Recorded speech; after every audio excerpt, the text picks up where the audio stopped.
Friends, welcome back to my channel legal help in Hindi. Friends, आज के इस video में हम बात करने वाले हैं कन्वेंस डीड के बारे में।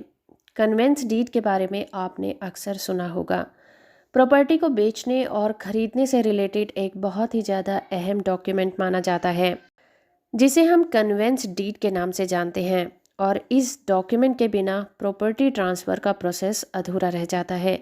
तो क्या होता है कन्वेंस डीड, इसे डिटेल में जानेंगे, तो वीडियो से आखिर तक जुड़े रहिए। वीडियो इन्फॉर्मेशन अच्छी लगे तो आप इस वीडियो को लाइक, शेयर और चैनल को तो सब्सक्राइब कर ही लीजिएगा।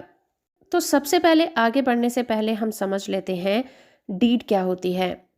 प्रॉपर्टी ट्रांसफ़र के रिलेशन में डीड एक रिटन डॉक्यूमेंट होता है, जिस पर एग्रीमेंट करते हुए बायर और सेलर यानी कि दोनों पार्टियां और विटनेस अपने अपने सिग्नेचर करते हैं और उस पर सही स्टैंप लगी होती है और रजिस्ट्रार के सामने उसे प्रस्तुत किया जाता है। तब वो एक कानूनी दस्तावेज यानी कि लीगल डॉक्यूमेंट बन जाता है। अब आते हैं कन्वेंस डीड पर। ये एक ऐसा कानूनी यानी कि लीगल डॉक्यूमेंट होता है जहां पर सेलर अपने सारे राइट्स बायर को दे देता है। तो इस तरह से बिना कन्वेंस डीड के किसी भी प्रॉपर्टी को नहीं खरीदा जा सकता, इसलिए इसे टाइटल डीड भी कहा जाता है। बहुत से लोग कंफ्यूज होते हैं कि कन्वेंस डीड और सेल डीड एक ही होती है और उसे एक ही तरह से यूज़ करते हैं, बट इन दोनों के बीच एक डिफरेंस होता है। तो सारी सेल डीड तो कन्वेंस डीड हो सकती हैं, बट कन्वेंस डीड का एरिया काफ़ी वाइड होता है। इसमें sale deed, gift deed, exchange deed, mortgage deed और लीज डीड, इन सभी चीज़ों को शामिल किया जा सकता है। तो सेल डीड और कन्वेंस डीड दोनों अलग अलग होती हैं। अगर हम सेल डीड को सिंपल तरीके से समझें तो प्रॉपर्टी को सेल करते वक्त उसके बदले में एक अमाउंट मिलता है, जो कि प्रॉपर्टी सेल के लिए एक कंसिडरेशन अमाउंट की तरह ज़रूरी होता है और बिना कंसिडरेशन अमाउंट के सेल डीड अधूरा माना जाता है, यानी कि एग्जीक्यूट नहीं किया जा सकता। तो सेल डीड में एक अमाउंट ज़रूर होता है। और अगर हम गिफ्ट डीड की बात करें, जहाँ पर कंसिडरेशन अमाउंट नहीं होता और एक पर्सन जिसके पास कोई प्रॉपर्टी होती है, वो उसका ऑनर होता है, वो उसे गिफ्ट डीड के ज़रिए किसी भी फैमिली मेम्बर को या फिर किसी को भी जिसको वो चाहे ट्रांसफ़र कर सकता है गिफ्ट डीड के रूप में। तो वहाँ पर कोई भी अमाउंट का लेन देन नहीं किया जा सकता। तो गिफ्ट डीड के अंदर किसी भी तरह के अमाउंट का लेन देन नहीं होता। तीसरी तरह की डीड होती है रिलिंक्विशमेंट डीड। ये भी एक लीगल डॉक्यूमेंट ही होता है। इसमें भी किसी तरह का कंसिडरेशन नहीं होता।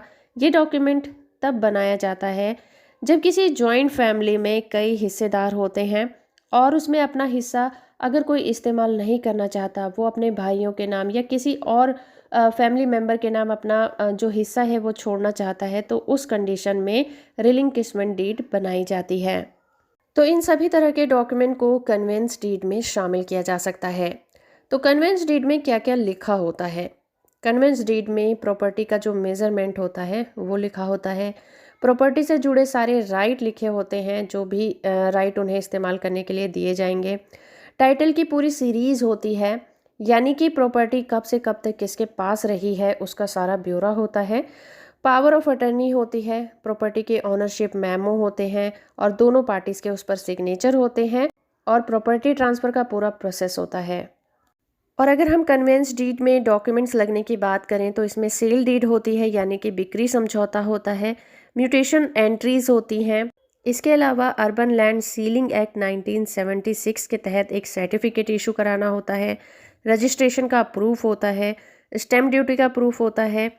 साथ ही साथ रिवेन्यू डिपार्टमेंट का सर्वे प्लान होता है। कन्वेंस डीड की जो एग्जीक्यूशन होती है वो नॉन जुडिशियल स्टैम्प पेपर पर होती है, जिसे कि रजिस्ट्रार ऑफिस में रजिस्टर कराना होता है, जिसके लिए रजिस्ट्रेशन फ़ीस के साथ साथ स्टैम्प ड्यूटी भी पे करनी होती है। और अगर स्टैम्प ड्यूटी की बात करें कि वो कितनी होती है, तो ये पेमेंट कितनी होगी ये हर स्टेट में अलग अलग हो सकती है। तो फ्रेंड्स, ये थी जानकारी कन्वेंस डीड के बारे में। होप कि आपको ये वीडियो पसंद आया होगा। वीडियो इन्फॉर्मेशन अच्छा लगा है तो आप इस वीडियो को लाइक, शेयर और चैनल को सब्सक्राइब करना बिल्कुल मत भूलिएगा।